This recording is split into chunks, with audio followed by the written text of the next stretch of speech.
சென்னையின் புறநகர் பகுதிகளில் மேகமூட்டத்துடன் பலத்த புழுதி காற்று வீசி வருகிறது. இதனால் வாகனங்களில் செல்வோர், குறிப்பாக இருசக்கர வாகனங்களில் செல்வோர் எழுந்த சிரமத்தையும் அவதியடைந்து வருகின்றனர். விவரங்களை கூடுதலாக வழங்க செய்தியாளர் சக்திவேல் இணைப்பில். சக்திவேல், விவரம். நிச்சயமாக. வணக்கம் கோபால். சென்னை அருகே கடும் புழுதி காற்று வீசி வருவதால் சாலையில் செல்லக்கூடிய வாகன ஓட்டிகள் கடும் சிரமத்தை சந்தித்து உள்ளனர். குறிப்பாக சென்னை புறநகர் பகுதிகளில் கடும் மேகமூட்டத்துடன், அதாவது இருண்ட மேகமூட்டத்துடன் பலத்த புயல் காற்று வீசுவது போல் புழுதி காற்று வீசி வருவதால் சாலையில் இருக்கக்கூடிய ஆங்காங்கே குப்பைகளும் மற்றும் மணல்களும் பறக்கக்கூடிய அந்த காட்சிகள் நம்மால் பார்க்க முடிகிறது.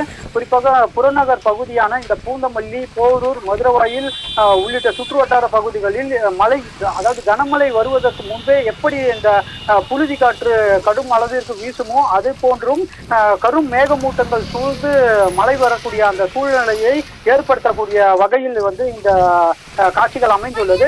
சாலையில் திடீரென புழுதி காற்று வீசுவதால் அந்த வழியாக செல்லக்கூடிய வாகன ஓட்டிகள் செல்ல முடியாமல் கடும் சிரமத்தை சந்தித்துள்ளனர். ஏனென்றால் இந்த புழுதி காற்று வீசுவதால் மணல்கள்